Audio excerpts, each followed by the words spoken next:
and welcome to day 6 of the Halloween Craft Countdown, where I'm releasing a brand new craft project every day for the whole of October. Today's project is a design space only project, and I'm going to show you how you can make your very own split picture monograms. Now, this is something that I see requested so often in the Cricut Facebook groups, so I'm happy to be able to share with you this technique today. So as you can see from what's on your screen, you can take any picture and then split it along the middle and add your family name or even a first name to create beautiful monogram designs. Your finished designs can then be cut from vinyl, either heat transfer vinyl and put on a t-shirt or a tote bag or something like that, or removable vinyl for a canvas, or you could even print it out from card and frame it on the wall. So let's jump into Design Space and see how to make split picture monograms. So to make our split picture monogram, we first need to find a picture. So I'm going to look in Cricut Access and try and find a cute little pumpkin to use. So I want one that's fairly simple, so not too many layers, and also because we're going to be cutting the middle out, then we just need to make sure that it doesn't have anything important in the middle. So for example, this one with the little face on wouldn't be suitable because you'll end up cutting half the mouth off. So let's have a little look and see. I think this one would work well because it's all one colour, which is nice, although because the stalk is separate, I might actually make that a different colour. I'll show you how to do that. Yeah, I'm happy with that one. So let's insert that image and then make it a bit bigger. So let's say 6 inches wide. And I think I might just, it looks a little bit tall and thin, so I'm just going to squidge it a bit there. I kind of prefer that as the shape. I'm going to zoom in so it's a little bit easier to see. Alright, so what we need to do is we need to cut a part out of the middle for our name to go on. So to do that, go into Shapes and choose a square. Click on the little padlock icon to make it a rectangle, and then you can click and drag it so that it covers the whole space along the edge of the pumpkin. So this needs to be wider than the pumpkin. This will be where you put your name, so make sure that you choose a height that you're happy with. When you're happy you've got that in the right place, select both the layers, either by clicking and dragging around them, or choose one in your layers panel, press Ctrl and then click on the other one. And then down the bottom of the layers, click on Slice. And that's going to cut the rectangle out of the pumpkin. So you'll get all of these layers called Slice Result, and you can just delete the top 3, and then you're left with this. So what I want to do is I want to connect all these pieces with a little rectangle that's going to sit just outside, which seems to be kind of how these are normally done on these split pictures. So go into Shapes again and choose another square. Click the padlock icon, and I'm going to make this quite narrow and then line it up. I'm going to do the bottom first as that one's longer. So I'm making this just longer than the pumpkin, and I'm just going to move it down a bit so that it slightly sits over the top. I'm going to right click and duplicate that and then move it up to do the same on the top one. I want to make sure these are exactly lined up down the left and the right, so select both layers by clicking one in your layers panel, press Ctrl and click the other one, and then get into Align and Align Left. And you see that shifted that top one, so now these are perfectly aligned. I also want to select them all, so all 3 layers, and go into Align and Center Horizontally. And that's put the pumpkin exactly in the middle of my lines horizontally, so I've got the same amount of space on each side.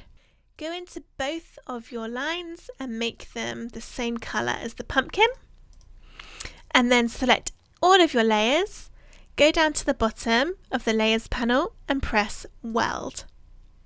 And you can see, ooh, look, mine didn't quite work. I obviously didn't have my bottom bit lined up enough because I've got a gap between them, you can see with this black line. So I'm going to undo that weld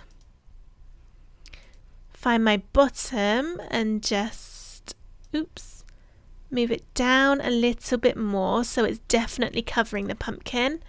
And then I'm just going to do the aligning again. So center horizontally. Alright, so let's try that welding again. Weld, and this time you can see it's worked because there's no black line along that bottom bit.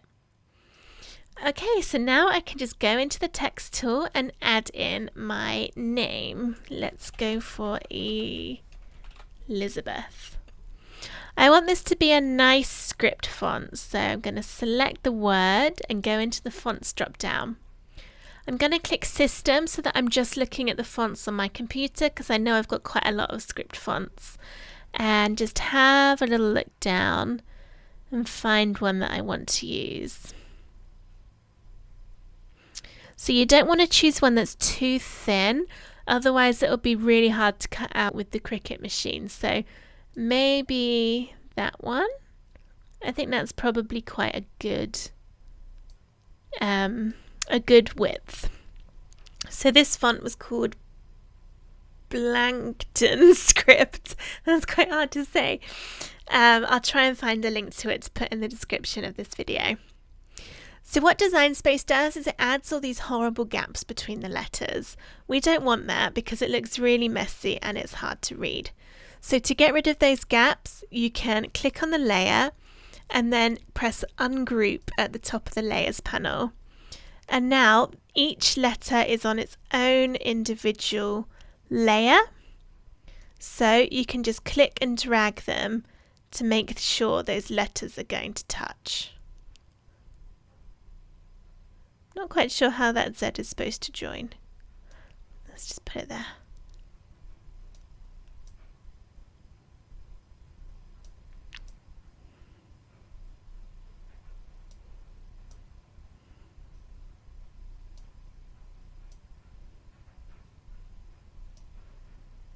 So I'm just moving these all together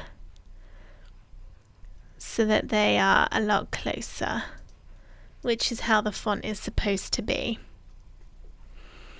So I'm just going to group them all again when I'm happy with how it's looking, and I think it needs to be a bit bigger, and then I can put that in the middle here.